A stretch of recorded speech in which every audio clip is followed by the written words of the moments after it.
The morning mist hung low over the village of Lochdu, curling around the cottages and the narrow, cobbled streets like a silvery veil. Hamish Macbeth, with his customary tartan scarf wrapped tightly against the chill, strolled past the bakery, nodding at Mrs. MacLeod as she arranged her morning batch of scones in the window. The peace of the village, as always, belied the undercurrent of secrets that Hamish seemed to sense before anyone else. Today, however, the calm was shattered in a way that felt different, heavier somehow, as if the fog itself carried whispers of something sinister. The call had come from the old bell tower at the edge of the village, a structure long abandoned except for the occasional tourist who fancied a climb. It was the caretaker, young Dougal Kerr, whose voice trembled over the line. "Hamish, you'd better come. There's been a death." Hamish frowned, slipping his hand into his pocket where his notebook and pen were always ready. He moved toward the tower, his boots crunching on frost-hardened grass, his mind already assembling questions. Who? How? And, most pressing, why here? The tower was a squat stone building, its ancient bells silent for decades. Dougal met him at the door, pale and shaking, his hands gripping the keys so tightly the metal had left impressions in his skin. It's terrible, Hamish," he stammered, stepping aside to let the constable in. The interior smelled faintly of damp stone and decay, but. On the cold flagstones of the upper chamber lay the body of Andrew MacTavish, the village's historian, his normally precise coat now ruffled, and a small, curious object resting beside him, a single silver bell, unlike anything Hamish had ever seen. It gleamed with a strange lustre, as if it had been polished for a ceremonial purpose, yet there was no indication of ritual elsewhere in the room. Hamish crouched to inspect the bell, turning it over carefully. It was heavy for its size, perfectly smooth and without markings. There was a faint smear of something dark at its base, but it was too subtle to be blood. He glanced around the room, windows locked from the inside, door latched with the caretaker's own key, the only staircase leading down intact and undisturbed. No footprints but Dougal's and the unfortunate MacTavish's were visible in the thin dust on the floorboards. "Who found him?" Hamish asked, voice steady, eyes narrowing as he catalogued the impossibility of the scene. Dougal replied. "I come up to check the bells. Thought I'd fix the rope. And then I found him like that." His voice dropped, a whisper of panic. "And the bell? It wasn't there yesterday, Hamish. I swear it wasn't Hamish's mind ticked through possibilities. No forced entry, no sign of struggle, no weapon. And yet MacTavish was dead, simple, clear, and incomprehensible all at once. He crouched again, letting his eyes sweep the chamber, noting the small anomalies, the rope to the bell slightly frayed at the knot, a faint chalk mark on the far wall, the dust on the window-sill displaced as though someone had leaned there and lingered for a moment. It wasn't random. It was deliberate. But to what end? Did Andrew have any enemies? Disputes? Hamish asked, straightening. He had learned in Lochdu that even the mildest souls often hid deep resentments beneath a quiet exterior. Dougal shook his head. "Not that I know. Everyone liked Andrew. He was, well, a bit pedantic maybe, but nothing that would—" He broke off, unable to finish. Hamish nodded slowly, his gaze returning to the bell. "And the timing? When was he found, just before sunrise?" I came up early," Dougal said, his voice quivering. "He must have died overnight, the night. That meant whoever, or whatever, had caused it had the whole village asleep, the streets empty." Hamish's mind immediately rejected any obvious culprit. A simple break-in would leave obvious traces. A fall? The floors were clear. Poison? Perhaps, but why leave the bell?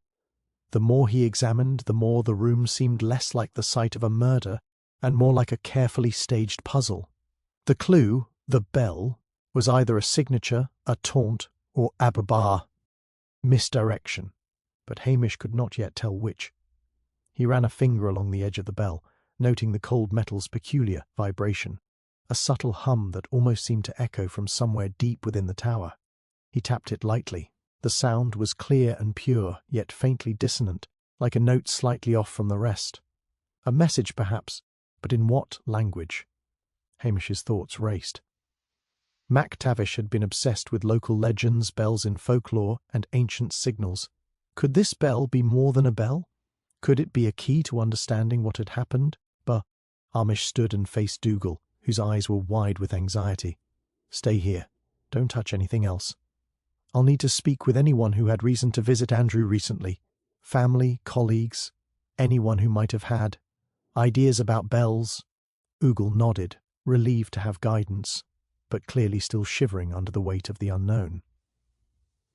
Hamish stepped to the window, staring out at the fog-laden village.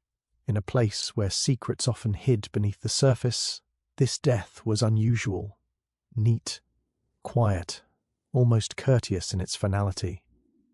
And yet, the bell, gleaming and enigmatic, promised that this was no ordinary accident. Somewhere, hidden in the fog, lay a trail of logic and motive, and Hamish Macbeth, ever patient and observant, intended to follow it, no matter how twisted the path became. He made his way down the narrow stair, every creak underfoot a reminder that even the simplest of rooms could conceal the bra. Convoluted of mysteries.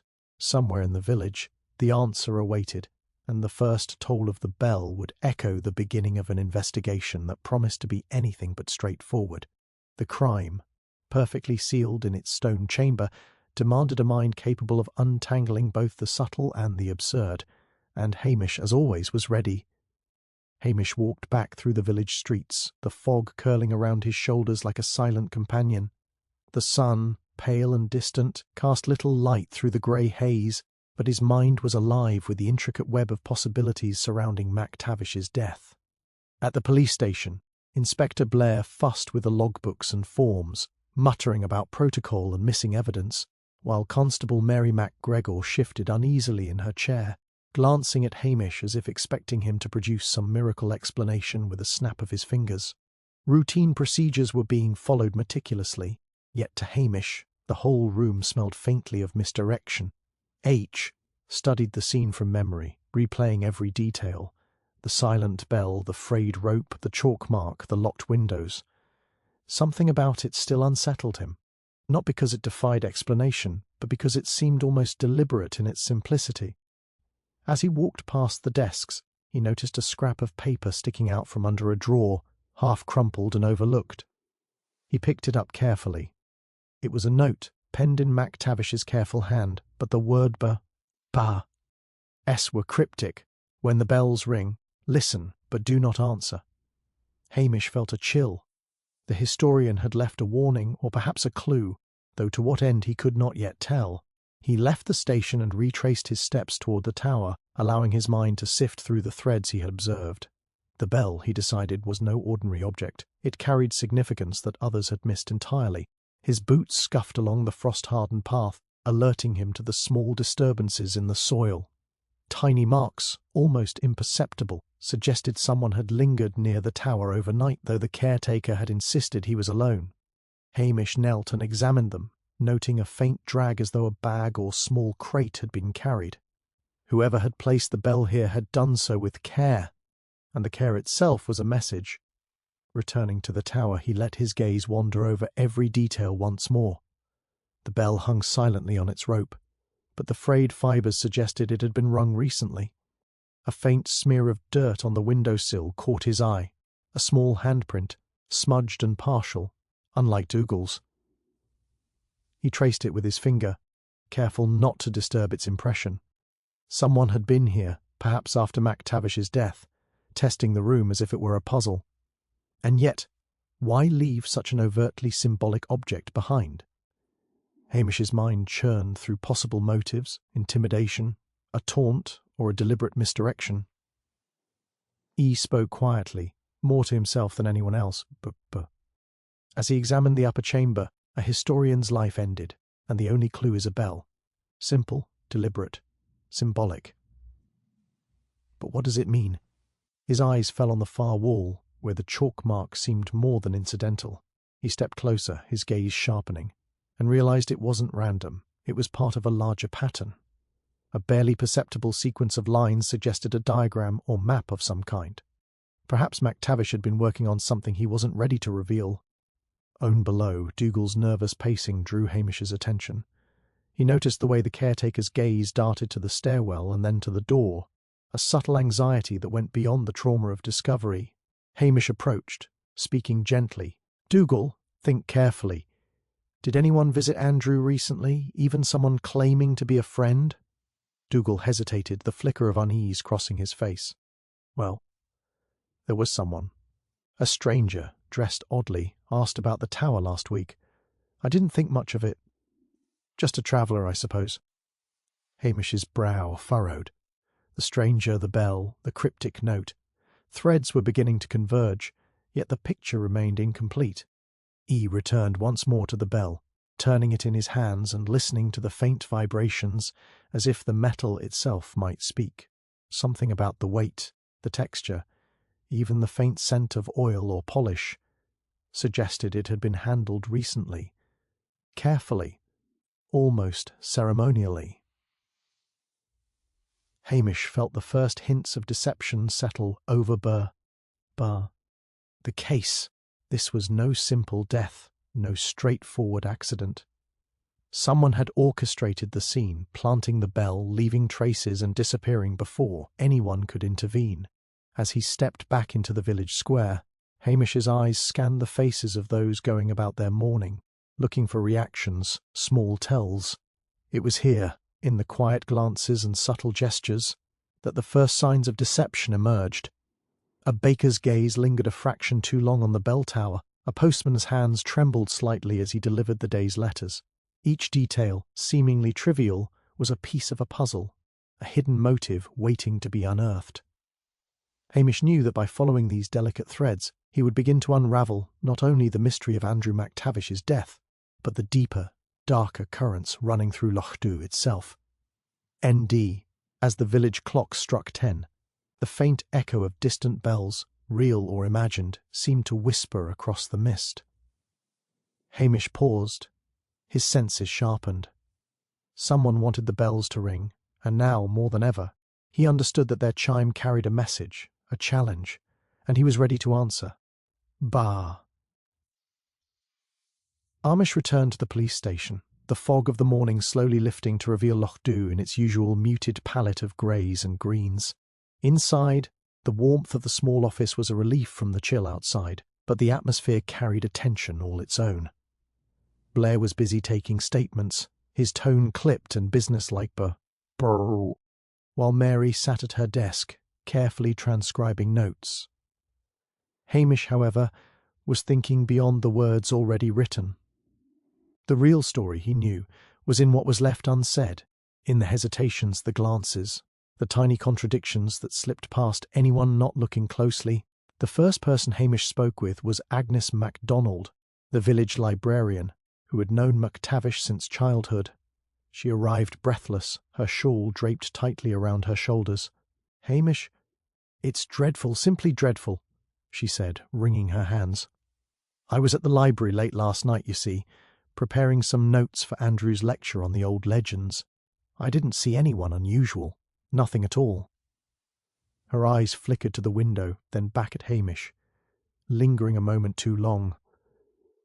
Hamish noted the tension in her posture, the way her fingers tapped on the edge of her handbag, betraying anxiety that her words tried to conceal. "Did Andrew mention anything to you recently? Anyone troubling him?"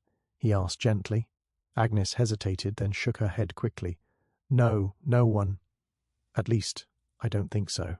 He was excited about some discovery, something about the old bell records. NXT was Dougal Kerr, the caretaker, whose hands never seemed still." He recounted finding the body with careful precision, emphasizing that he had been the first and only person to enter the tower after the incident. Yet Hamish noticed the way Dougal avoided certain details. The exact time he reached the upper chamber, TBR, bar, E manner, in which the bell had been lying on the floor. His eagerness to clarify that he had not touched anything after discovering the body felt defensive, almost rehearsed. Hamish made a mental note. Dougal's honesty was sincere in intent, perhaps, but incomplete in scope. As the day wore on, more villagers were questioned, each adding a layer of complexity to the unfolding mystery. Hamish listened carefully to all. The postman who had delivered a letter to McTavish's home late in the evening, insisting he saw no one suspicious. The baker who had glimpsed a figure near the tower at dawn but could not be sure it was anyone he recognised, even the local handyman, who swore that the ropes and pulleys in the bell tower had been fine the night before, yet admitted to noticing a slight disturbance in the dust. Each account was plausible on its own, but when combined, small contradictions began to emerge. Time frames didn't perfectly align. Observations conflicted. Hamish jotted notes meticulously, connecting threads that others overlooked, aware that each discrepancy might be a key rather than a hindrance. Hamish observed more than he spoke, letting the villagers reveal themselves through subtle gestures. One young woman, Fiona MacLeish, volunteered information with an enthusiasm that seemed almost performative. "I saw Andrew last week, you know. He was talking about, well, the bells again. He seemed so excited." Her eyes darted to the floor, then back, betraying a nervous energy. But Hamish filed it away. Contrastingly, Mr. Strachan, a retired fisherman, was unusually tight-lipped, offering curt answers and avoiding eye contact. His silence, Hamish realised, was as telling as Fiona's over-eagerness. Both reactions suggested hidden motives, one perhaps masking guilt with verbosity, the other guarding secrets behind reticence. By mid-afternoon, Hamish had begun to see patterns emerging amidst the chaos of conflicting statements. Certain facts remained stubbornly consistent. McTavish had been alone in the tower when he died. The bell had been placed deliberately, and someone in the village knew more than they were admitting. The inconsistencies, however, hinted at a network of minor deceptions, a village collectively protecting some truth, or perhaps several truths tangled together. Hamish understood instinctively that the solution would not be found in a single confession but in the interplay of half-truths and evasions. As evening approached, and the low sun cast long shadows over Loch Dhu, Hamish paused outside the station, scanning the faces of the villagers who had come and gone. He sensed, with that quiet certainty he had long trusted, that someone among them had planted the bell, orchestrated the scene, and watched events unfold with calculated attention. Yet the exact identity and their motive remained obscured, concealed behind layers of deception and carefully chosen words. Somewhere in the subtle contradictions and unspoken fears lay the key to unraveling the death of Andrew McTavish, and Hamish knew he would need every ounce of patience and perception to draw it out. The fog had lifted completely now, but an intangible tension lingered in the air. It was as though the village itself held its breath, waiting for the next bell to toll, the next subtle sign to reveal the truth. Hamish, standing in the amber glow of late afternoon, felt the familiar thrill of a puzzle just beginning to show its edges, and he knew that the voices of deception would guide him, if he listened closely enough, to the answer that lay hidden in plain sight. Hamish returned to the quiet of his own small office above the station, the village now settling into the calm of late afternoon. He spread out his notes across the desk, a chaotic mosaic of statements, times, and observations that, at first glance, seemed to lead nowhere. But Hamish knew that within that apparent disorder lay the structure of the crime, subtle patterns hidden among the contradictions. He leaned back in his chair, rubbing his chin, and let the pieces speak to him, quietly sorting through the motives that each suspect might harbour. But Jeanesse MacDonald's hesitation nagged at him. The librarian had appeared genuinely shocked by McTavish's death, yet there had been that moment, a flicker of anxiety when Hamish had asked about visitors, that suggested something left unsaid. Perhaps she had feared exposure of her own involvement in some minor quarrel or secret. Scholars often guard their discoveries jealously, Hamish thought. If Andrew had stumbled upon something Agnes valued, an artifact, a manuscript, or even a piece of local history she preferred kept hidden, it could provide her with reason enough to interfere. Then there was Dougal, whose nervous energy had been almost theatrical. As caretaker, he had access to the tower at all hours. He claimed to have been alone, yet the faint smudges on the windowsill, the frayed rope, the drag marks outside the tower hinted that someone had manipulated the scene carefully. Was it Dougal? Perhaps, but his insistence on absolving himself so vocally seemed almost defensive, as if he feared someone suspecting him more than he feared being caught. Fear, Hamish noted, could be as potent a motive as greed or malice. Fiona MacLeish's eagerness continued to puzzle him. She had been almost excessively forthcoming with details, eager to frame herself as helpful and involved. Hamish considered the possibility that her over-eagerness masked a more subtle resentment. McSavish's focus on local history and the Bell records might have overshadowed her own ambitions. The desire to be noticed, or to ensure that she was part of the historical narrative herself, might explain small manipulations or omissions in her story. To N, lurking quietly in the background, was Mr. Strachan, the retired fisherman. His reticence had been striking, and Hamish's instincts warned that silence often concealed knowledge rather than innocence. Strachan had spent a lifetime in Loch Dhu, understanding the tides, the villagers, and the subtle rhythms of the town. If Andrew's research or discoveries threatened something Strachan valued, perhaps a secret of the bell tower, or an old debt, or an old grievance, he might have acted with calculated precision, ensuring no one saw him enter, no one detected his involvement. Hamish began laying the motives side by side, drawing a web of connections on paper. Greed, jealousy, fear, and resentment intersected like threads in a tangled tapestry. Agnes might have feared exposure, Dougal might have acted out of panic or protectiveness, Fiona's pride could have prompted interference, and Strachan's quiet vigilance might have been masking a hidden grudge. Each motive alone seemed plausible, yet none fully explained the peculiar placement of the bell, the locked room, and the cryptic note left behind. The complexity of human desire, Hamish realized, often outstripped the simplicity of crime scenes. As the evening deepened and shadows stretched long across Loch Dhu, Hamish began comparing alibis. Times of arrival, reports of sightings, and minor inconsistencies all hinted at interactions that had gone unmentioned, small encounters that, while trivial in isolation, could collectively point to the orchestrator of the scene. One observation caught his attention. The postman's statement that he had seen nothing suspicious at the tower conflicted slightly with Fiona's account of a figure near the building. At dawn. A subtle discrepancy, but enough to suggest either faulty memory or deliberate deception. Hamish's gaze shifted again to the bell itself, still in the tower, silent and gleaming under the dying light. Whoever had placed it had wanted it to be found, yet its meaning remained elusive. Was it a warning, a signature, or a misdirection meant to confuse the investigators? Perhaps all three. The bell's significance intertwined with the motives of the suspects. Its symbolism understood by someone in the village, its placement deliberate, its presence both clue and challenge. He sat back, letting the village's stillness settle around him, and reviewed the maze of human motives. Each suspect had reason to act, yet each had gaps in their story, opportunities for misdirection, or subtle contradictions in their accounts.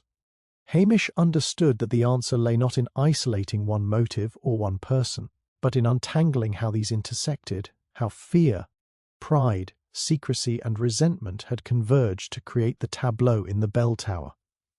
Somewhere within this web of human desire, the truth waited, and Hamish, patient and observant, would follow each thread until the maze of motives led him, inevitably, to the killer. Hamish spent the next morning retracing the paths he had walked the previous day, moving deliberately through the village, letting the familiar streets and cottages reveal what the investigators might have missed. The sun was low, glinting on frost-tipped grass, and the air carried the faint tang of smoke from chimney fires. In the quiet of the early hours, Hamish's attention was drawn once again to the minutiae. The small imprints in the dirt near the bell tower, the scuff marks on the worn stone steps, the subtle variations in dust patterns that others might have ignored. It was then that a seemingly trivial detail drew his gaze. A faint trail leading from the tower toward the riverbank, just wide enough for a small cart or crate. The police, always eager for progress, seized upon a discovery Dougal had made the night before, a small locked chest hidden in the reeds by the river, partially concealed beneath a blanket of frost. Inside were a few objects, a collection of historical papers, some weighing heavily on local legends, and, curiously, a set of small keys, one of which matched the lock on the bell's rope. Inspector Blair, seeing what he interpreted as a direct link to McTavish's death, immediately called the village together, praising the breakthrough burr that had solved a mystery. Whispers spread quickly, and the villagers began nodding at each other with relief, as if the tension that had gripped them was finally easing. Hamish, however, did not share their satisfaction. He examined the chest carefully, noting its contents, the frost-crusted exterior, and the neat arrangement inside. It was too tidy, too deliberate, as if someone had wanted it to be found. The keys were important, yes, but they didn't explain the placement of the bell in the tower, the smudged handprints, the frayed rope, or the cryptic note McTavish had left behind. Someone had orchestrated this discovery with a precision that suggested calculation, not happenstance. "Looks like a tidy resolution," Blair said, clapping Dougal on the shoulder. "The man had his secrets, and now we've uncovered them. I'd call this case closed." Hamish's gaze lingered on the gathered villagers, each relieved smile and nod carrying an undercurrent he couldn't ignore. He noticed Fiona MacLeish fidgeting slightly, her eyes too alert, and Mr. Strachan standing a little too far back, silent, observing. Even Agnes MacDonald's expression, though outwardly grateful, seemed measured, controlled. Something remained off. "Ha!" Ish wandered back toward the bell tower alone, boots crunching over frost-hardened grass. He stood beneath the tower, looking up at the silent bell, letting the quiet draw out the small, subtle clues he had gathered. His instincts prickled with unease. The chest had been planted, or at least curated, for the authorities to find. It provided a neat story, a convenient closure for the police, and yet it felt like a misdirection. Someone wanted the villagers and the investigators to believe they understood the truth while keeping the real culprit safely hidden. He ran his fingers along the bell's rope again, noting the worn fibers, and tapped lightly on the bell itself. The sound was hollow, resonant, carrying more weight than its size warranted. It was a voice in itself, a message in code, perhaps, or a taunt to those trying to decipher it. The more Hamish examined it, the more he realized the killer's cunning. Not only had they committed the murder, but they were also orchestrating the investigation, subtly guiding attention away from themselves. As he turned to leave, he caught sight of movement near the village edge, a figure standing motionless among the trees, watching him. Hamish's heart quickened, but he remained composed, observing the posture, the stance, the faint glint of something metallic in the pale light. The figure vanished as quickly as it appeared, leaving only the lingering impression that the hunter was also being watched. Hamish understood, with that quiet certainty he trusted above all else, that the case was far from solved. The villagers would celebrate a victory that was only an illusion. The authorities would record the breakthrough, confident that the mystery had been unravelled. But Hamish knew better. Somewhere in Lochdu, hidden among the ordinary lives and familiar faces, the real criminal moved with careful patience, waiting for the moment when misdirection and overconfidence would create an opening, and Hamish, patient and unhurried as ever, would wait too, letting the puzzle reveal itself fully, not to satisfy the eager declarations of others, but to uncover the truth that had been deliberately obscured. As twilight settled over the village, the bell tower casting a long shadow over the frost-slicked streets, Hamish felt the unmistakable stirrings of a challenge. The real game had begun, and the next move would belong to whoever was clever enough to play it. The false victory was a siren song, luring the village into complacency, but Hamish was attuned to the subtleties, the contradictions, and the unspoken messages woven through the day's events. Somewhere, in the quiet and the shadows, the killer waited. And so would he. Hamish walked slowly through the village the next morning, the damp cobbles glistening under a pale, hesitant sun. He passed familiar doors and windows, nodding at neighbours who were still murmuring about the supposed resolution of McTavish's death. Their relief was tangible, almost tangible enough to touch, yet Hamish felt an unease that would not let him rest. The chest by the river, the neat alibis, the conveniently placed notes, all of it pressed upon him like a whisper, that the surface truth was only a distraction. Something from the past, something long buried, but Ed was gnawing at the edges of this case, and he intended to find it. He returned to the village archives, a modest room filled with dusty ledgers, yellowing newspapers, and forgotten files stacked haphazardly in wooden cabinets. MacTavish had spent much of his time there, cataloguing the old records, tracing the village's history with a meticulous hand. Hamish let his fingers drift along the spines, the familiar smell of aged paper filling the air, until one folder caught his eye, a report on a dispute in the village nearly 20 years ago involving two of the families still present in Loch Dhu. As he opened it, the faded handwriting and official stamps revealed a conflict over property and inheritance, the bitter disputes of small ambitions, grievances that had never been fully resolved. He scanned the details carefully. One of the names stood out, Agnes MacDonald. She had been only a young woman at the time, but the record indicated her family had been implicated in a disagreement with the MacTavish family, resulting in accusations and public shame. A connection leapt into Hamish's mind, and he cross-referenced it with another detail he had nearly overlooked. Mr. Strachan's father had been the arbiter in that very dispute, quietly ensuring that the matter ended in a manner favourable to certain interests. The threads tangled, centuries of small resentments and old loyalties, and suddenly the present murder was no longer isolated. It was part of a long, invisible web that had been spun across generations.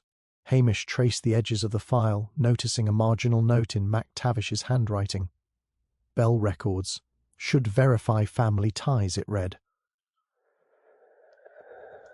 Suddenly the cryptic note, the carefully placed bell, and the meticulously orchestrated scene in the tower made more sense. The bell had not been merely a clue or a taunt. It was a signal, a reference to something Andrew had uncovered in the old records, ties that linked Agnes, Strachan, and perhaps even Fiona, in ways the village had long ignored. The past was speaking through MacTavish's death, demanding recognition. Returned to the tower, thinking through the implications. The smudged handprint, the frayed rope, the carefully arranged objects, all of it could be explained not merely by immediate motives, but by layers of inherited grudges, subtle manipulations and small debts left unsettled across decades. Perhaps the person who had orchestrated the scene had known of Andrew's discoveries and sought to prevent the revelation of connections too inconvenient for them. Perhaps even the killer had been ensuring that the village remembered the past only in the way they chose, not as it truly was. Mish considered the villagers once more, recalling their interactions. Agnes's nervous flickers now suggested more than scholarly fear. They hinted at family shame she had been desperate to suppress. Strachan's silence took on a new meaning, careful observation, guarding secrets handed down from his father. Fiona, ambitious and eager, could have been drawn into old feuds without fully understanding their scope, and Dougal, while seemingly uninvolved, might have been a pawn or a witness to subtle exchanges long forgotten. The murder was not a simple act of present-day malice. It was the culmination of inherited tensions, concealed resentments, and the precise timing of an opportunistic hand-striking to protect or avenge a legacy. As the late afternoon light crept across the village, Hamish retraced the bell tower's steps in his mind. The old case had been overlooked, dismissed as minor, yet it now revealed a hidden structure in the present.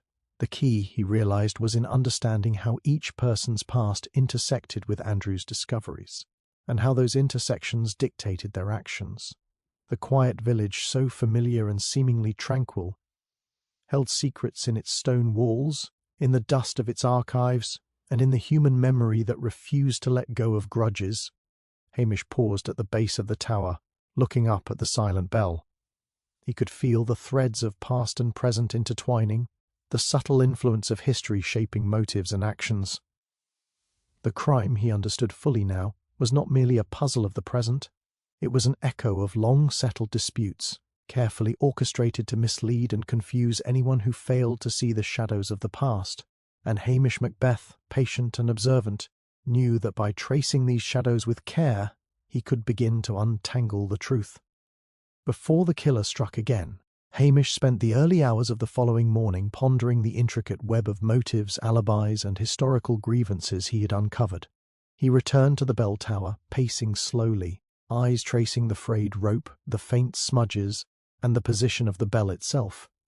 The killer had orchestrated everything with a precision that suggested both knowledge of human behavior and careful planning. Yet Hamish suspected that the perpetrator had underestimated the value of observation, and a well-placed psychological nudge could unravel the facade. He decided to employ a subtle tactic, one he had learned over years of quiet observation in Loch Dhu, a demonstration designed to provoke a reaction, a small theatrical ploy meant to expose the guilty. He arranged for the villagers who had been questioned before to gather again in the station under the pretense of reviewing a reconstructed timeline of the events. The explanation was simple, believable, and crucially, the group included both the outspoken and the reticent: Agnes, Fiona, Dougal, and Mr. Strachan. Hamish kept Blair busy with paperwork in another room, ensuring the inspector would not interfere with the psychological experiment he intended to run. He began with an innocuous suggestion that they review the bell tower, that the group visualize Andrew's final hours, and that each person recount what they remembered of the morning following the discovery. He encouraged discussion, asking mingly casual questions about the bell, the chest, and the handprints. The atmosphere remained polite, studiously cooperative. But Hamish watched the subtle shifts, the way Fiona shifted in her chair, the tightening of Agnes's lips, the slight narrowing of Strachan's eyes. Small details, but to him, they were loud enough. Then he introduced an unconventional element. He produced a small silver bell, similar in size to the one found in the tower but without the wear and subtle vibrations, and gently rang it. The clear, resonant sound filled the room, lingering in the air. He observed carefully as the sound faded. Agnes's fingers twitched slightly, a faint blanching of her knuckles. Fiona flinched but quickly masked it with a smile, too eager. Dougal leaned back, almost imperceptibly, his gaze fixed on the bell, and Strachan's eyes darkened in a flash, a subtle but unmistakable tension crossing his otherwise impassive face. Hamish held the bell lightly, letting his eyes rest on each person in turn. "Interesting," he murmured, more to himself than anyone else. "Such a simple sound. And yet it seems to carry memories some would rather forget." He let the words hang, intentionally vague, designed to suggest knowledge beyond what he had revealed. The room shifted subtly, body language, tone, hesitation. These tiny fissures were starting to show. He pressed further, casually noting that the bell had been an object Andrew had been studying in connection with old disputes, family secret, tears, and past grievances. "Curious," he said, "how such an ordinary object can reflect so many tangled histories." He watched as each face reacted, and it was Strachan who finally betrayed the first clear sign of deception. His hand, which had been tucked under his arm, twitched almost imperceptibly toward his coat pocket. It was a gesture so small most would miss it, yet Hamish noticed instantly. He could feel the tautness in the man's shoulders, the subtle avoidance of eye contact, and the flicker of alertness in his otherwise calm demeanour. Hamish let the silence stretch, allowing the room to breathe, letting the tension work like a slow tide. Then he spoke softly, almost conversationally, about how sometimes the simplest objects, a bell, a piece of paper, even a footprint, could reveal more about a person than pages of testimony. His tone was neutral, not accusatory, yet the implication was clear: someone in the room had misled them all, and their reaction would betray the truth. Finally, Strachan's composure cracked. A fleeting glance toward the bell, a sharp inhale, a micro-expression of guilt, enough to tell Hamish that the man's reticence and silence were no accident. The old quiet habits of concealment, honed over decades of observation and minor manipulations, were breaking under the simplest stimulus: a familiar object, a sound, and the weight of suggestion. Hamish smiled faintly, inwardly satisfied. The conventional avenues had yielded fragments, but it was the unconventional, subtle psychology, observation of instinctive reactions, that had revealed the first tangible fissure in the carefully constructed deception. He placed the bell back on the table, letting it gleam in the pale light. The next steps, he knew, would involve careful questioning, corroboration, and patience. Yet the initial crack had appeared, and from it, the truth could be pried open. In Loch Dhu, where the ordinary and the extraordinary intertwined, Hamish understood that sometimes it took little more than a sound, a gesture, or a pause to turn shadows into revelation, and for the first time since the murder, he felt that the labyrinth of deceit surrounding Mactavish's death might finally begin to yield its secrets. Hamish returned to the bell tower that evening, retracing every step he had taken since first discovering the scene. The village was quiet, streets slick with frost and the occasional glint of light from windows where villagers settled for the night. The tower, looming against the dimming sky, seemed more menacing than ever, its ancient stones holding secrets long buried and freshly disturbed. Hamish's mind replayed the reactions he had observed earlier, particularly Strachan's subtle tell when the bell rang. There was a nervous energy in the air, something that promised the next clue, or the next obstacle. He stepped into the upper chamber, careful to disturb nothing, and examined the bell once more. The frayed rope, the subtle smudges, the small chalk markings, all of it remained, but as he turned toward the corner where the chest had been temporarily stored for safe Kebba, Eeping, his heart sank. The chest was gone. In its place lay only a faint indentation in the dust, as if it had been lifted carefully, deliberately, without leaving a trace of fingerprints on the surrounding surfaces. Hamish's mind raced. Someone had removed the evidence, and not clumsily. This was a calculated move to obstruct the investigation, a warning and a challenge rolled into one. He moved outside, scanning the frost-hardened path toward the riverbank. The faint drag marks he had noticed days before were still there, but they now led to an empty stretch where the chest had rested. Whoever had taken it knew exactly what it contained, understood its significance, and had the foresight to act before Hamish could secure it properly. The bell remained as a silent sentinel, but the tangible proof, the historical papers, the keys, the very objects that could link suspects to motive, was gone. Hamish clenched his jaw. The game had changed. Back at the station, he gathered the villagers again, under the guise of reviewing the reconstructed timeline of events. He observed closely, noting the smallest shifts in posture, the faintest flickers of anxiety. Fiona's hands were clasped a little too tightly. Agnes's gaze darted toward the door repeatedly. Dougal, who had been so nervous from the start, now seemed almost frozen in anticipation. Strachan, however, retained his outward calm, though Hamish caught the faintest quiver in his fingers when the missing chest was mentioned. "The chest is gone," Hamish said casually, his voice carrying over the small group. "Someone moved it, or removed it entirely, and it could not have been accidental. This was deliberate. The silence that followed was tense, thick, each person processing the news differently. Hamish watched closely, reading the subtle reactions. Fiona's forced composure, Agnes's barely suppressed exasperation, Dougal's wide-eyed anxiety, and Strachan's eyes, narrowed for just a fraction of a second, confirmed what Hamish had suspected. The orchestrator of the removal was still in play, still observing and possibly still among them. He allowed the moment to stretch, letting the gravity of the loss sink in. The evidence was not just physical, he continued, keeping his tone measured. It was part of a chain, a link between past and present. Its absence means we must be even more vigilant, watch every movement, listen to every word. The killer is aware that the investigation is closing in, and they will attempt to divert us further. Hamish noted that the villagers' eyes flicked toward one another in a mixture of fear and speculation. Trust, he realized, had become a fragile commodity. Hamish then turned his attention to the immediate details of the removal. There were no footprints leading away from the tower that could not be explained by Dougal's earlier presence. No tools or discarded items. Only the faint impression in the dust suggested careful lifting and deliberate placement elsewhere. Whoever had taken the chest was methodical, precise, and confident, a person who knew the village intimately, who understood timing, who could act undetected in broad daylight or under the cover of misty dawn. As night fell, Hamish stood alone outside the tower, staring up at the silent bell, its shadow stretching long across the village square.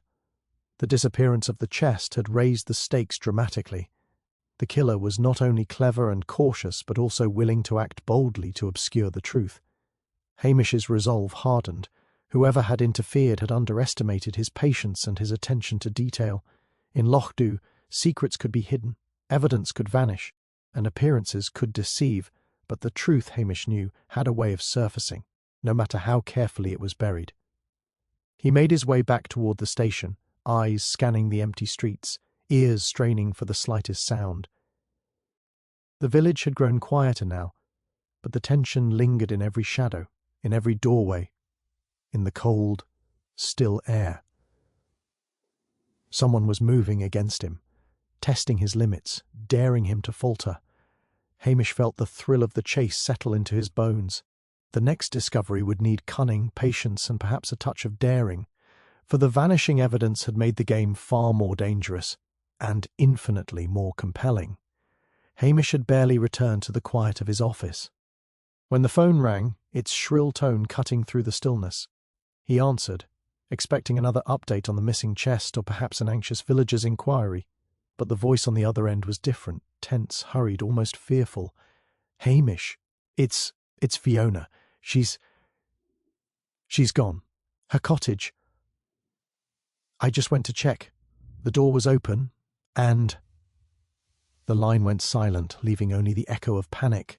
Hamish's pulse quickened. He knew instinctively that this was no ordinary disappearance. Every precaution he had taken, every subtle observation of deceit, had prepared him for complications. But this escalation was sudden, stark, and dangerous. He grabbed his coat, slipping into the chill evening air, and headed toward Fiona's cottage, the village now eerily silent, each cobblestone and shuttered window a reminder that someone in Lochdu was orchestrating events with precision. The cottage door hung slightly ajar, its hinges creaking softly in the wind. Inside, the scene was unsettlingly bare, papers scattered across the floor, a chair overturned, and no sign of Fiona herself. Hamish's trained eyes scanned quickly for clues. There were no footprints leading away from the door, no sign of a struggle within the room. Yet a faint smear on the windowsill caught his attention. Too high for Dougal to reach, too deliberate to be accidental. Someone had moved her quickly, leaving only an ephemeral trace of their presence. He retraced the steps outside, noting the directio, and the smear suggested, toward the edge of the village and the narrow path leading to the old woodland. Hamish's mind raced, connecting this sudden event with the vanishing chest, the subtle reactions he had observed in the villagers, and the historical grievances that had formed the backbone of the case. Whoever had orchestrated the first murder, planted the false evidence, and now taken Fiona was not merely clever. They were several steps ahead, anticipating reactions, predicting movements, and manipulating the investigation with surgical precision. Hamish called Blair, keeping his voice calm but firm. "Inspector, Fiona is missing. We need every available constable searching the paths, the woods, the riverbanks. We cannot allow another tragedy." There was a pause, the rustle of papers over the line, then Blair's voice, tight with urgency, understood. "We'll mobilize immediately." Hamish ended the call, slipping silently into the shadows of the village, tracing the faint traces of movement, trusting his instincts above maps or logic alone. The woodland at the edge of Lochdu was dense, shadows pooling beneath twisted branches, and Hamish moved carefully, letting his senses absorb every sound. The snap of a twig underfoot, the whisper of wind through the leaves, the distant call of a bird startled from its perch. Each detail might be a clue, each disturbance a thread leading to Fiona's location, or to a trap.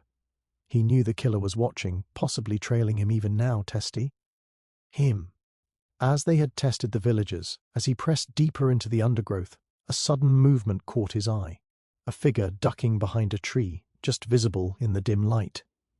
Hamish froze, heart steady, waiting. The figure did not emerge, and yet the sense of being observed was undeniable. Whoever was responsible for Mac Tavish's death, for the disappearance of the chest, and now for Fiona's abduction, was operating with confidence and patience. They were forcing him into a reactive position, compelling him to chase shadows and make every decision under the pressure of immediate danger. Hamish paused, letting the quiet settle, and considered his next move. He could not rely solely on hunches. He needed to anticipate the killer's next step, to act proactively rather than respond passively. The stakes had risen. What had begun as a puzzle in the bell tower had become a battle of wits and nerves. Fiona's life, the integrity of the investigation, and perhaps even more villagers' safety, now rested on his ability to foresee the manipulations and counter them before the next act. As night fell fully, enveloping Lochdu in near-total darkness, Hamish felt the familiar surge of determination. The killer was clever, perhaps audacious, but not infallible. Their confidence, while impressive, was also their vulnerability. One misstep, one subtle oversight, and the careful threads they had woven would unravel.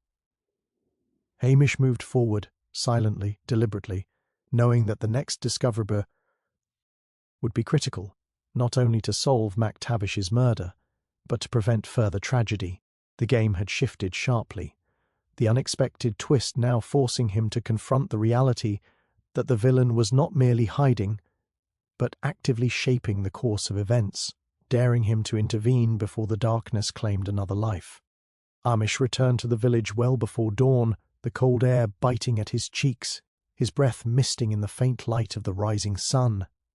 The events of the past days, the murder, the missing chest, Fiona's sudden disappearance, had thrown Lochdu into disarray, yet in the quiet hours before the village awoke, patterns began to emerge, subtle but undeniable.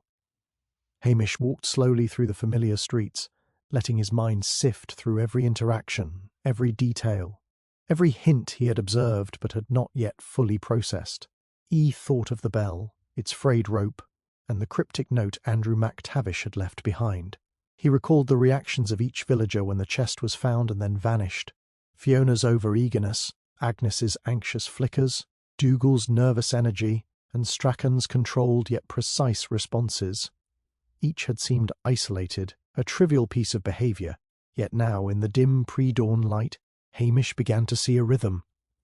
The deviations, the subtle misdirections, the carefully calculated gestures, they were not random. They formed a cadence, a pattern, a signal designed to reveal or conceal, as the orchestrator saw fit. Bar first was a smaber bar. LL, nearly imperceptible detail that triggered the breakthrough, the way Strachan always adjusted his scarf at a particular moment during questioning. Hamish remembered it from the initial interview, during the psychological test with the bell, and again when the missing chest was mentioned. Each time the movement was slight, almost subconscious, yet perfectly timed with topics connected to the chest, the bell, or historical grievances. A habit, innocuous on the surface, had been repeated at critical junctures, like a signature etched in behaviour. Hamish realised that this signature was not accidental. It was the only thing consistent across the chaos, a subtle marker left by someone acutely aware of every observer and every misdirection. He also recalled Fiona's glances, Agnes's fleeting eye contact, Dougal's nervous fidgeting. Each revealed something hidden beneath the veneer of compliance, a small misalignment between words and body language. Taken individually, these seemed minor, insignificant, but aligned with Strachan's repeated signals, they began to form a coherent picture. The web of deception, meticulously woven, had a single focal point, the person whose habits and reactions consistently mirrored key moments of misdirection. Hamish's instincts sharpened. The bell, the chest, Fiona's disappearance, all pointed toward a central orchestrator who had been manipulating events under the cover of routine village life. Returning to the bell tower, Hamish inspected every surface once more. The frayed fibres of the rope, the faint smudge on the window-sill, and the subtle indentation where the chest had rested, all now took on renewed significance. They were not merely traces of actions, they were deliberate markers, small clues planted to test the attentiveness of any observer. The pattern of placement, the timing of movements, even the reactions of those nearby could all be traced back to the orchestrator's careful planning. Hamish could see now that nothing had been left to chance. The person responsible had anticipated every reaction, every assumption, and every oversight. Hamish's thoughts turned to the village itself. Each street, each familiar face, each routine interaction was now part of the pattern. The killer had used the ordinary rhythms of Lochdu as a canvas, overlaying it with calculated actions and subtle cues designed to conceal and mislead. The realization brought a mixture of awe and urgency. The truth had been in plain sight all along, embedded in behaviour, in timing, in the faint echoes of old grievances that MacTavish had uncovered. He sat on the edge of the tower's steps, letting the morning light touch the village rooftops, and allowed himself a moment of clarity. The pattern, the rhythm of deception, the recurring habits, the carefully choreographed interactions, was the key. It explained the misplaced chest, the vanished evidence, Fiona's abduction, and even the reactions of the other villagers. The solution was not Hidebra, in a single object or a single confession, but in the interplay of behaviour and circumstance, a tapestry woven with precision and cunning. With the pattern now clear, Hamish rose, a quiet determination settling over him. The next steps would require patience, vigilance, and careful orchestration of his own. The killer had been several moves ahead, but now the rhythm had been exposed. He understood, as he descended the tower, that the case had shifted. It was no longer merely about uncovering what had been done. It was about anticipating the next move, staying attuned to the subtle signals and using the pattern itself to bring the orchestrator into the open. Loch-Dhu was quiet, deceptively so, yet in the patterns that Hamish now recognised, the path to truth had begun to emerge. Hamish sat quietly in his office. As the last of the morning mist lifted from Loch-Dhu, the village slowly awakening beneath pale sunlight. His mind traced the web of interactions, reactions, and subtle cues he had catalogued over the past days. The pattern was clear now, a rhythm underlying the chaos, and he knew it would lead him to the heart of the crime. But he also sensed that the surface explanations, greed, jealousy, old grudges, were insufficient. Something deeper, more insidious, was at play.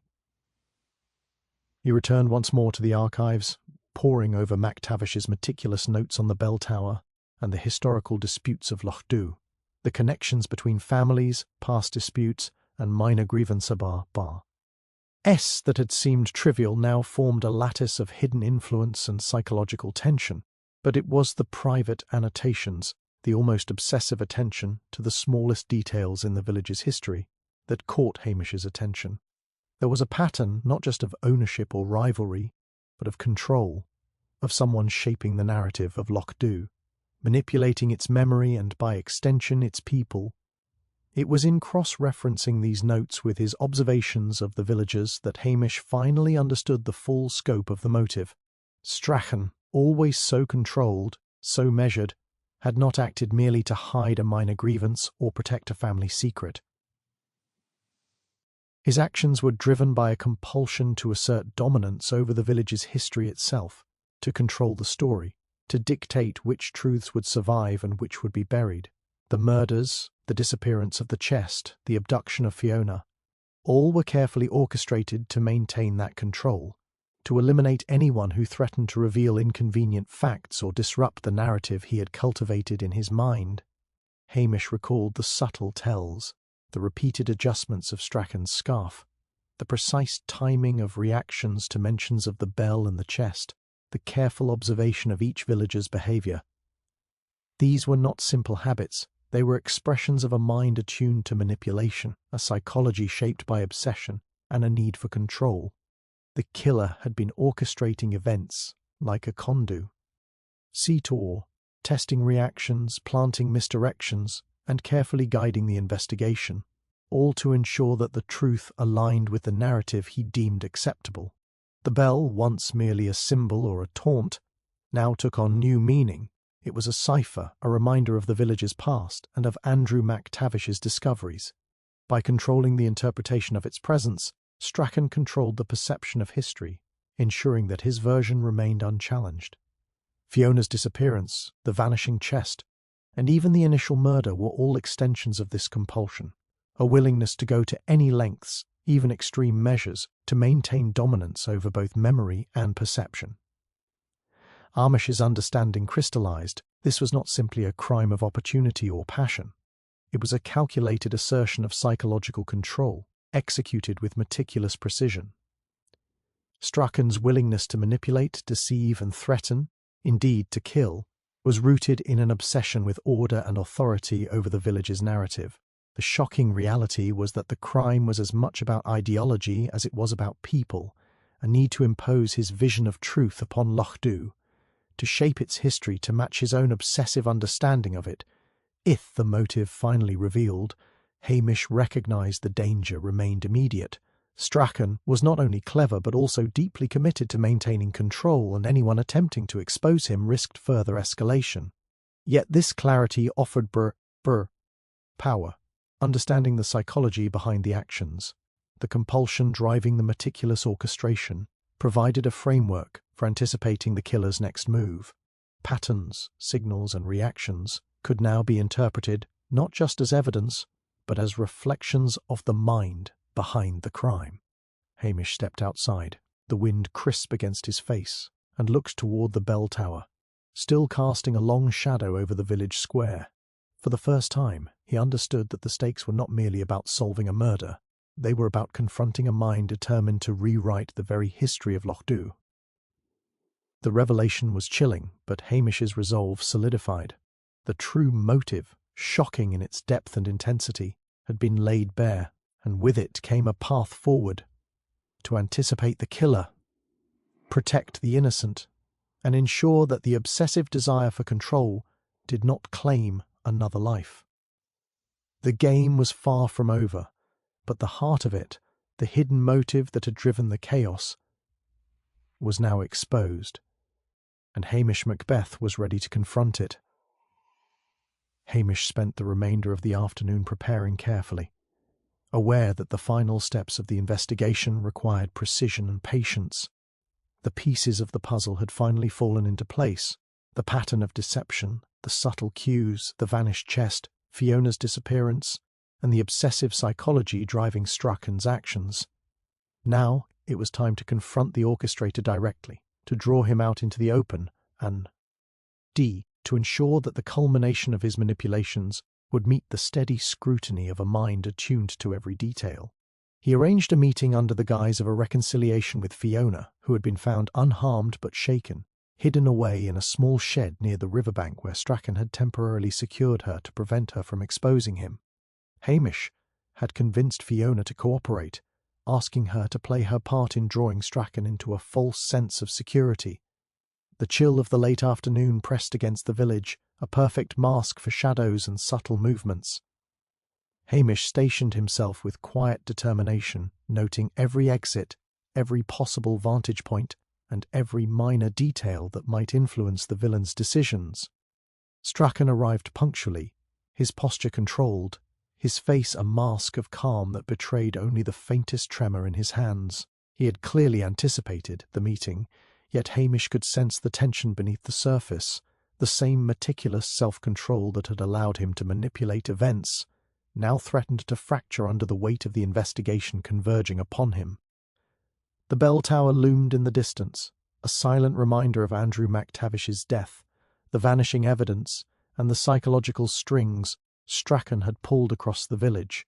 Hamish began with measured calm, his voice low and precise, recounting the chain of events with an air of conversational curiosity rather than accusation.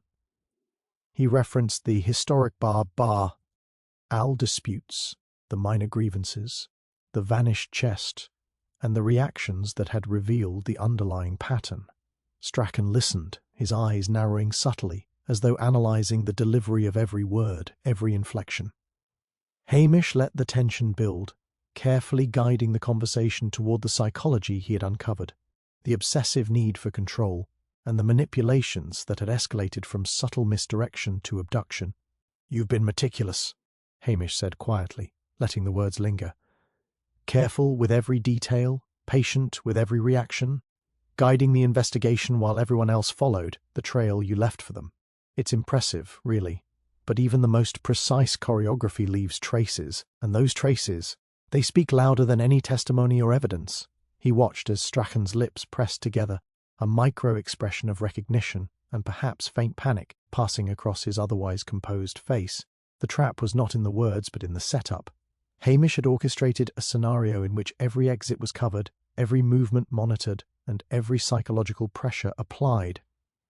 He allowed Strachan only so much control, providing just enough leeway for the villain to reveal himself through instinct, the compulsions that had driven his actions for years. And now, under the combined weight of exposure and anticipation, cracks began to appear.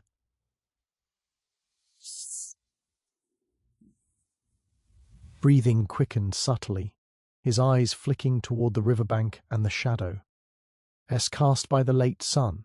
You think you understand, he said carefully, voice taut. But you— A sudden movement toward the shed where Fiona had been waiting drew Hamish's attention instantly. The villain's instincts were reactionary, driven by the same compulsive need to regain control, and Hamish was ready. "Stop," Hamish said firmly, his presence calm, unwavering. "There's nowhere to go. The pattern has been traced, the cues observed, and every exit is accounted for. You're not in control here, not anymore." The words were simple, yet precise, designed to communicate both authority and inevitability. Strachan hesitated, the calculated confidence giving way to a flicker of desperation. Finally, under the combined pressure of exposure, entrapment, and the careful unravelling of the pattern he had tried to control, Strachan's composure broke. He lowered his eyes, the meticulous mask dissolving into the recognition of defeat. It had to be done, he muttered, voice trembling with a mixture of obsession and relief. They couldn't know. I couldn't let them know. His words confirmed Hamish's analysis. It had never been about greed, revenge, or simple fear. It had been about control, about shaping perception, about imposing a narrative upon the village, and ensuring the past remained buried in the manner he dictated. Hamish stepped closer, the calm steadiness in his movements reinforcing the inevitability of capture. "It ends here," he said softly. "No more misdirectio. No more manipulation. The truth is uncovered, and it cannot be undone." Strachan sank into a chair, the tension leaving his body in defeated waves, finally subdued. Hamish allowed himself a brief exhale, knowing that the culmination of careful observation, psychological insight, and patient orchestration had achieved its purpose. Outside, the village remained quiet, unaware that the storm of manipulation and obsession had finally been contained. Hamish knew there would be questions, explanations, and the slow work of restoration. But for now, the orchestrator was exposed, the pattern revealed, and the hidden motives laid bare. The final confrontation had been precise, deliberate, and complete, and the shadows that had haunted Loch Dhu for so long were beginning to lift under the steady gaze of Hamish Macbeth. Hamish had allowed himself a brief moment of relief. Strachan was secured, Fiona safe, the chest recovered, and the village slowly returning to the cautious rhythms of everyday life. The shadows that had hung over Loch Dhu seemed to lift with the morning sun, and Hamish wandered the quiet streets with a rare sense of calm, listening to the distant clatter of breakfast preparations and the occasional bark of a dog. Yet even in that calm, a faint unease tugged at the edges of his mind. In Loch Dhu, the quietest moments were often the most deceptive. Returning to the archives, Hamish reviewed the details one last time, tracing the historical grievances, the reactions, the subtle cues that had revealed Strachan's obsession with control.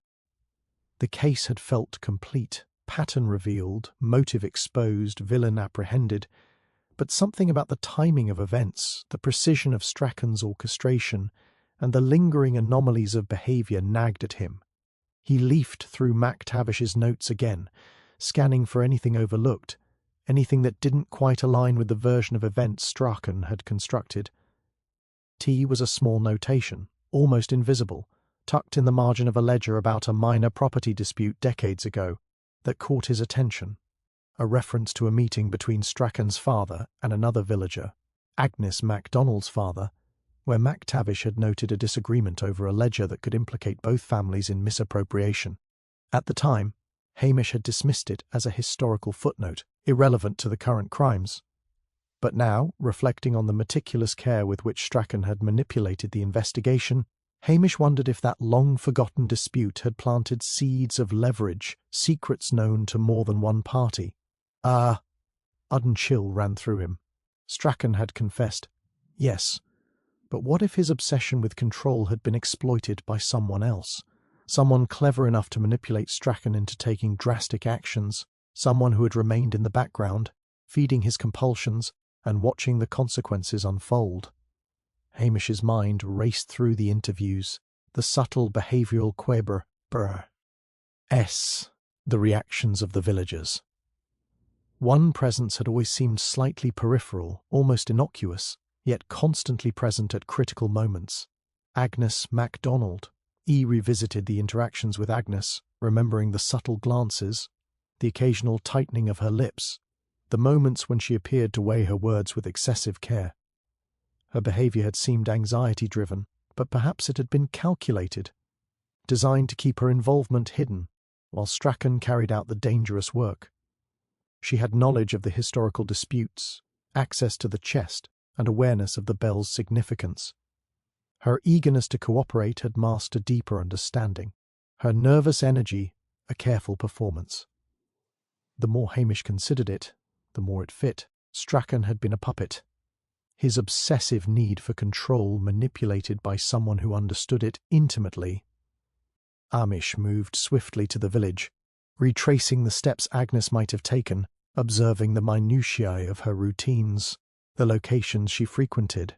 His instincts sharpened as he noticed a small, barely visible mark on the ground near the riverbank, a subtle indentation suggesting a recent passage that had escaped previous notice.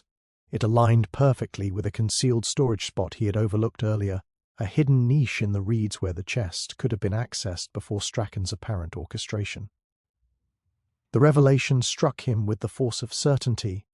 The real mastermind had been ing the events from the shadows, ensuring the puzzle unfolded in a way that allowed Strachan to act as the visible agent, while she remained untouchable. Hamish confronted Agnes directly, calmly and without accusation at first, watching her carefully. The tension in her posture, the slight hesitation before answering, confirmed his suspicion.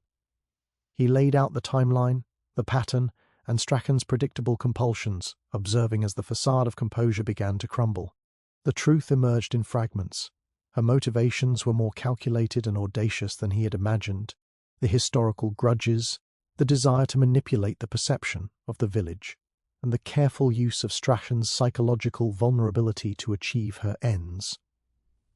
She had orchestrated the events with a patience that matched, and in some ways exceeded, Strachan's own meticulousness. Lochdu seemed to hold its breath as Hamish pieced it together, revealing that the case was never as open and shut as it had appeared. The pattern, the motive, the manipulation. It had been a double layer of orchestration, with Strachan as the visible instrument, and Agnes as the unseen hand, guiding the chaos to her purpose.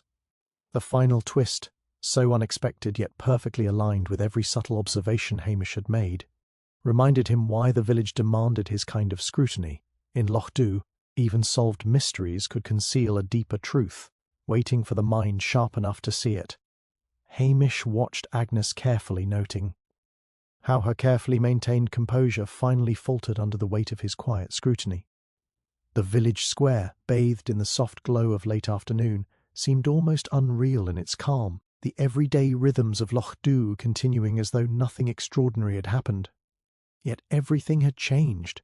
Every interaction, every subtle reaction over the past days now pointed unerringly to the truth. Agnes had been the unseen architect, manipulating Strachan's compulsions and orchestrating events with the patience of a chess player moving pieces across a board. "I imagine it seems impossible," Hamish said softly, his voice calm, deliberate, giving her no chance to hide behind denial.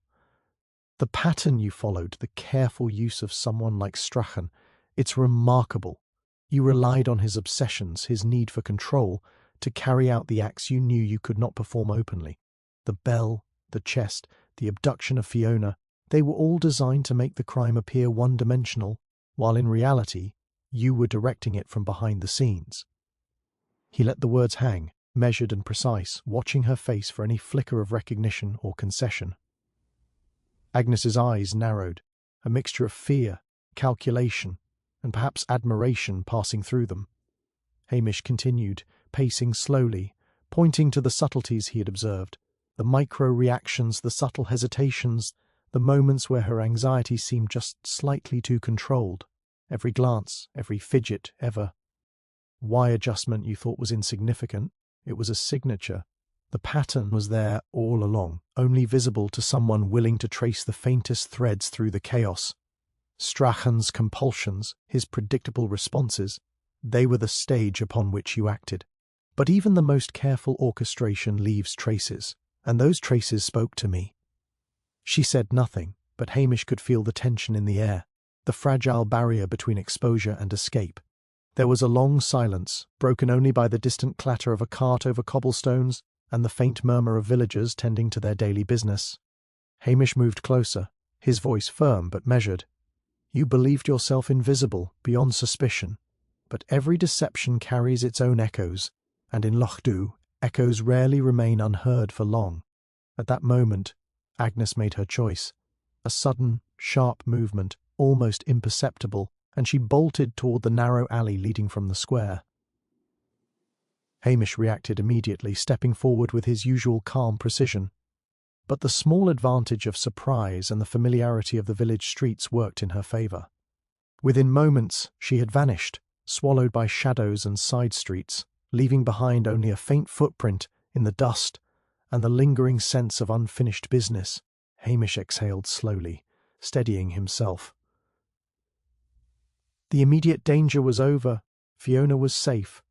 Strachan was secured, and the chest was recovered. Yet the unresolved nature of Agnes. Escape left a subtle tension, a reminder that justice in Lochdu could be elusive, and that clever minds might slip through even the most carefully laid nets. Returning to the bell tower, Hamish recounted the case in his mind, tracing the hidden clues that had been overlooked by others.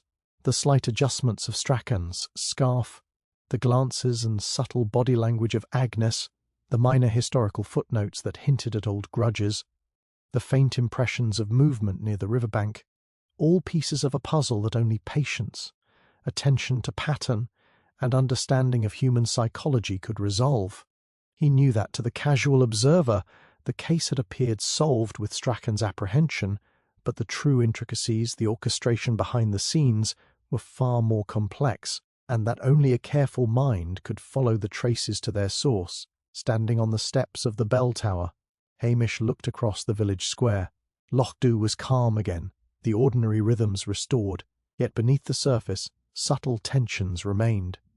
The unresolved presence of Agnes MacDonald, the mastermind who had orchestrated the chaos from the shadows, left a faint, unsettling trace, a reminder that in a village like Lochdu, the line between order and disorder was thin, and justice could be as much a matter of observation and foresight as it was of law and consequence. Hamish felt the familiar satisfaction of clarity tempered by the subtle edge of unease. The pattern had been uncovered by the hidden motives exposed, and the immediate threat neutralized. Yet the lesson was clear in Lochdu. One must always read between the lines, watch the small gestures, and listen to the echoes of the past. For the most cunning minds often leave only the faintest traces, and it is in those traces that the truth resides. The village of Lochdu had settled into its usual quiet rhythm, though the echoes of recent events lingered in the air like a persistent mist. Hamish walked along the narrow, frost-kissed streets, the morning sun slanting across the rooftops and glinting on the river that wound its way through the village. To the casual observer, everything seemed as it had always been. The baker arranging his loaves, children chasing each other with laughter, and shutters being opened to welcome the day. But Hamish knew better. Beneath the ordinary, beneath the calm, subtle traces of deception, obsession, and hidden motives still lingered. He thought of Strachan, restrained and subdued but still capable of meticulous calculation, and of Agnes, now vanished into the labyrinthine alleys of the village, leaving only whispers of her presence. He considered the bell tower, once a symbol of innocence, now transformed into a witness of obsession and orchestrated chaos. Even with the immediate threats neutralized, the village felt different. Hamish had seen how easily one mind could manipulate others, and he knew that vigilance, patience, and observation were the only safeguards against the unseen hands that might act in the shadows. As he neared the square, he paused near the old fountain, the cold water frozen into crystalline patterns that reflected the light in jagged, fleeting fragments. Something caught his eye, a tiny scrap of paper wedged between the cobblestones, partially hidden beneath frost. He crouched to examine it, brushing away the debris, and revealed a note, small and hastily written, almost overlooked. Not all stories end where they begin. Hamish's brow furrowed. It could have been a remnant of Agnes's flight, a message to herself, or even a cryptic clue left intentionally to mislead or to tantalize. Regardless, it was enough to remind him that the resolution of one mystery rarely marked the end of another. He straightened, tucking the paper into his coat pocket, and continued walking. His mind traced the subtle inconsistencies he had observed throughout the investigation. The faint smudge on the bell rope, the way Fiona had momentarily hesitated when asked a seemingly innocuous question. The repeated, patterned gestures that had revealed Strachan's compulsions. Each of these had been crucial, yet Hamish sensed that even now, a single overlooked detail could unravel the narrative in ways he could not yet predict. In Loch Dhu, there were always layers upon layers, and each revelation brought the possibility of another, lurking in the shadows. Passing the corner where the village paths split, Hamish glanced toward the woods beyond the river. Mist clung low to the ground, curling around the roots of ancient trees, and he thought of the narrow trails, hidden nooks, and secret places where evidence could lie undisturbed. Even with Agnes gone, even with Strachan subdued, there were corners of Loch Dhu that held their own histories, their own secrets. The village had taught him long ago that every resolved case left faint traces of the unresolved, like echoes that never fully faded. He felt the familiar pull of curiosity, that subtle thrill that accompanied the first glimmer of a pattern, the slight anomaly, the hint that not everything had been seen. Hamish knew that the people of Loch Dhu would return to their routines, assuming the story had ended neatly, but he had learned that life in a village like this rarely offered neat endings. There would be whispers, small discrepancies, and faint signs, enough to suggest that the cycle of observation, deduction, and discovery was never truly complete. As he reached the edge of the village, the sun climbing higher, Hamish took a deep breath of the crisp winter air and glanced back once more at the bell tower, standing silent and watchful. The village had survived the storm of manipulation, obsession, and deception, but the note in his pocket reminded him that vigilance was eternal. Every gesture, every pattern, every hidden motivation could tell a story, if one had the patience to observe. With a final glance at Loch Dhu, Hamish adjusted his coat and walked toward the distant hills, his steps deliberate, his mind alert. He knew that another case, another subtle mystery, would inevitably emerge, and when it did, he would be ready. Justice had been served, at least for now, but in a village like this, in a place where shadows and secrets intertwined, the end of one story was simply the beginning of another, and Hamish Macbeth, ever watchful, would follow every trace, every clue, to uncover the truth, one quiet step at a time.